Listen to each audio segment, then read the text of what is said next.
Good morning to everybody. A new series of clinical cases. Once again, not impossible cases, but certainly original, and which must be approached with rationality and common sense in order to address the best therapy for the cow. The choice of therapy is conditioned by the accuracy of the diagnosis, and in these cases, the sonographer makes the difference by diagnosing clinical pictures that are difficult and or impossible to diagnose by palpation alone. Well, third parity cows, 93 days in milk, and has never been seen in estrus.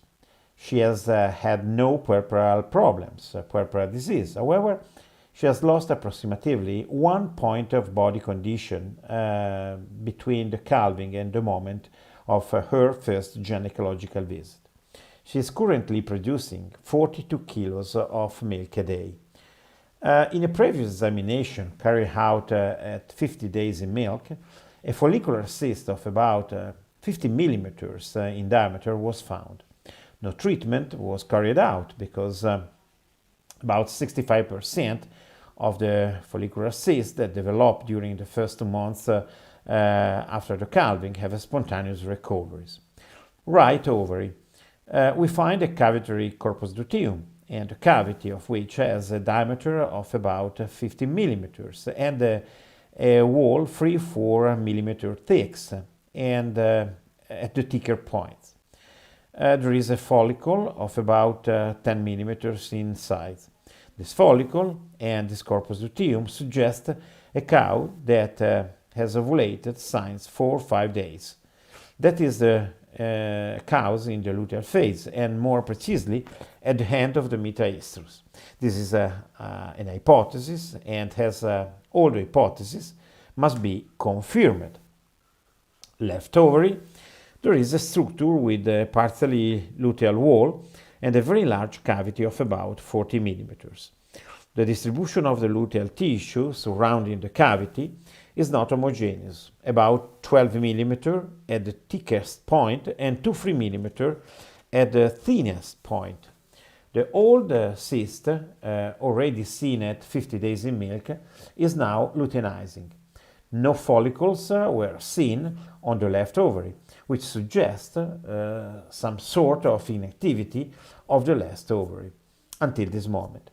Probably by rechecking this ovary a few days later, probably we may see an extension of the luteinization of the former follicular cyst.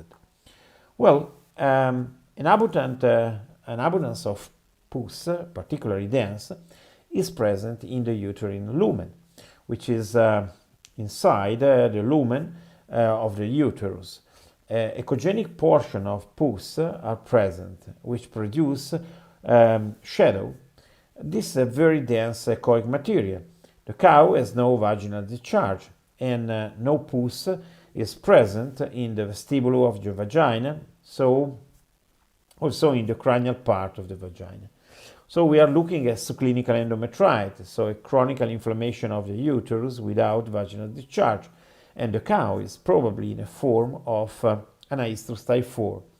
The endometrial epithelium is damaged, so the stroma cells are producing PGE2, which has a lutotrophic effect, allowing the corpus luteum to persist. How can this this cow be managed? Well, you can choose between at least 3 types of treatment. So, pre-cinch of cinch 14-11. The cow will inseminate 35 days after administration of the first prostaglandin PGF2 alpha. The conception rate are superimposed on those of cows without endometritis. However, early embryonic death is 2-3 points higher than in cow pregnant by the same method but without endometritis at the time of the first prostaglandin PGF2 alpha. Second option, prostaglandin, use PGF2 alpha followed by another PGF2 alpha after 11-14 days. A third prostaglandin may also be administered. always with the same interval. Third, prostaglandin, more 100 cc of Lugol solution, 3% inside to the uterine horns, 100 cc for each uterine horn, more prostaglandin.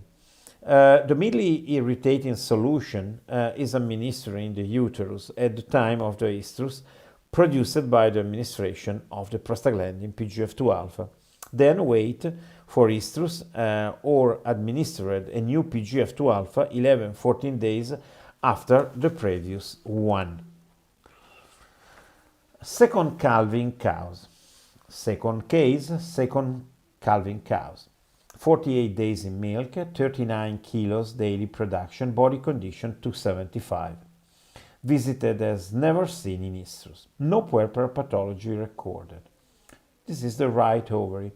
2 corpus luteum are present, one with a small cavity. The corpus luteum are about 12-13 millimeter in diameter in the largest and 9-10 millimeter in diameter in the smallest. On this ovary, there are some small follicles of 3-4 millimeter in size. Left ovary, there is a corpus luteum of about 12-13 millimeters in size, in diameter, and a number of follicles, the largest of which is 10-12 millimeter in size. The follicular map of this cow suggests that we are dealing with a cow that ovulated about 4 or 5 days earlier. The cow is at the end of the metaestrus or during the first day of the diestrus, but we are in the luteal phase with a progesterone level of about 3 nanogram per milliliters. This working hypothesis is also confirmed by the ultrasound stratigraphy of the uterus. The myometrium and the endometrium have a very similar thickness and echogenicity. In order to detect difference in echogenicity between myometrium and endometrium at this stage of the cycle, it will be necessary to use probes with a frequency of at least 15-20 MHz. Unfortunately, there are no endocavitary probes of this frequency available today. In these pictures, we are see the two transverse sections of the uterine horns at the beginning of the bifurcation. No material and or fluid can be seen within the uterine lumen. What to do in this case? Again, we have at least 3 alternatives. We do nothing and look for the next estrus, which is likely to occur in 14-16 days. Second, I place the cows in a pre-cinch of cinch program, inseminating at fixed time insemination, doing a fixed time insemination 35 days after the first administration of PGF2 alpha. And third, I wait 3-4 days and I administer the prostaglandin PGF2 alpha. The cow should enter in estrus in about 36-48 hours. Administering prostaglandin PGF2 alpha at this time, so at the end of metaestrus, first days of the diestrus, despite the presence of the 3 corpus luteums, would not be convenient. The cow, in this stage of the estrus, have a very poor chance with a PGF2 alpha to produce a totally luteolysis. Normally, less than 30% of the cows treated at this time with a PGF2 alpha have a totally luteolysis. The cow with the coming estrus in 120-144 hours, and on the day of the estrus would have a progesterone level close to 1 nanogram per milliliters, which would reduce the risk of gestation with insemination to less than 10%. A new case, right ovary. There is a structure with a luteal wall and a hypoechogenic wall, and with a large anechoic cavity of about 40 millimeters. The thickness of the luteal wall surrounding the cavity is relatively uniform and is about 3-4 millimeters thick. And at one point of the luteal wall has a slit in which liquid is visible. There are 2 working hypotheses. It is a borderline corpus luteum with a big cavity, or it is a follicular cyst that is in luteinization. Well, left ovary of the same cow. Also in this ovary there is a structure with the luteinization of the wall, hypoechogenic wall, and a large anechoic cavity with a diameter of about 25-30 millimeters. The cavity, it is not spherical, and also the distribution of the luteal tissue surrounding the cavity, it is not uniform. At the thickest point we have about 8 millimeters, while at the thinnest point only 2-3 millimeters. No follicles can be seen.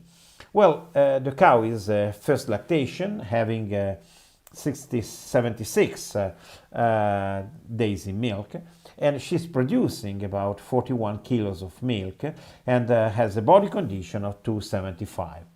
She has never been seen in estrus, and the protocol of this herd, and for the protocols of these herds, the cows that have not shown estrus and that at 75 days in milk have not yet been seen in estrus and inseminated will be visited for a gynecological examination. Well, ultrasonographically, the uterus permit to see pus inside to the uterus lumen. The cow has no purulent discharge and no purulent material in the vestibulum of the vagina, and the cranial part of the vagina is present. It is another case of subclinical endometritis, probably from a cow with a type 4 anestrus. Considering the two ovaries, it is very likely that the cow had a bilateral cystic degeneration. Without any treatment, two follicular cysts are luteinized. What to do in this case? Well, again, we have at least three alternatives. We don't do nothing and try to detect the next estrus, which will be presumably occur in 2-3 weeks, 14-16 days, or I can place the cow in a pre-synchronization program like Precinch of Cinch, doing a fixed time insemination 35 days after the first prostaglandin PGF2 alpha.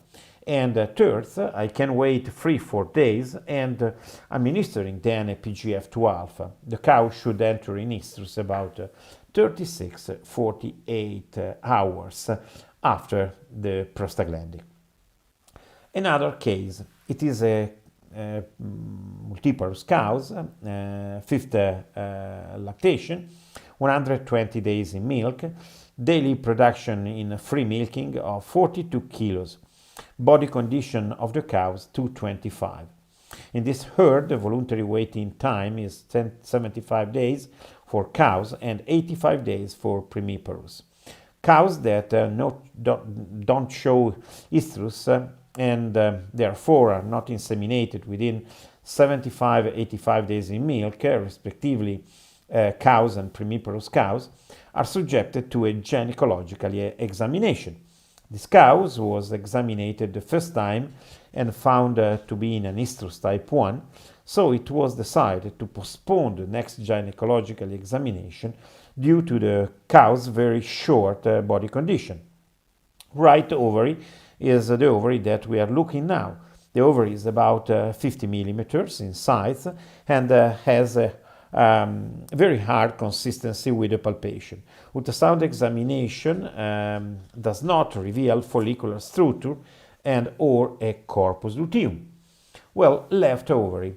On this ovary we can see some small follicles, and the follicles that can be seen have a diameter of about 3-4 millimeters, but no corpus luteum is present.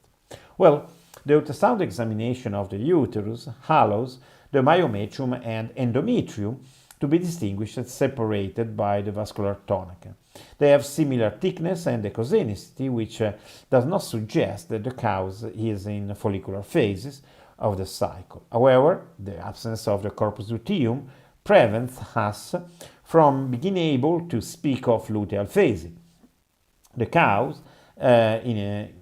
is in a state of anestrus. In addition, a small amount of turbid fluid can be seen in the uterus lumen. The cow has a chronic subclinical inflammation of the uterus. However, it remains to be defined not so much the left ovaries and the right ovary, which has turned into an undefined structure. We can make a diagnostic hypothesis: tumor of granulosa cell. Well, this is one of the two forms of tumor which, though rare in cattle, is among the most commonly found. It may have a compact structure with connective tissue and also calcification within that are producing shadow cones, or it may have a honeycomb structure with fluid-filled chambers and blood clots. The diagnosis can only be confirmed by biopsy, as there are not pathognomonic ultrasound scenes to confirm this diagnosis otherwise. What can be done in this cow? Well, for me there are two opportunities, two possibilities. Considering that this is a fifth lactation cow, perhaps that the best things to do is to milk the cows until the milk that she's producing paid for the ratio she's consumes, and then fatter her up and sell her as an hand of cow, so at the hand of the her carrier. Or the second opportunity is removing the ovary, doing ovariectomy of the ovaries with the tumor. Considering its size, it is still possible to perform monolateral ovariectomy, castration, through the vaginal fornix. Normally, after this operation, the cow's recovery is rapid and all ovarian activity will be concentrated on the contralateral ovaries as soon as the cow's energy balance allow it. Well, fifth case. Cow that is third parity, third lactation, inseminated 3 times, always with a negative result. So the cow is still open. 165 days in milk, body condition 275, 38 kilos of milk produced daily. The cow undergoes a gynecological ultrasound examination after the third diagnosis of negative gestation. So the cow is considered a repeat breeder cow. Ultrasound examination of the right ovary revealed several 3-4 millimeters follicles and one 10 millimeters follicle, the bigger one. A corpus luteum of about 12 millimeters is also present. On the left side of the ovary, there is an achogenic dilatation of about 20 millimeters in diameter. This is a tubular dilatation. That is very, very clear also in these pictures. On the left ovary, we find a corpus luteum of 12-14 millimeters and several follicles 4-5 millimeters and a larger one of about 10 millimeters in size. Well, ultrasound examination with a cross-section of the uterus reveals rather dense echogenic pus within the uterine lumen. There is no vaginal discharge and no purulent material in the vestibulum of the vagina and or in the cranial part of the vagina. The cow has a chronic subclinical inflammation of the uterus, subclinical endometritis.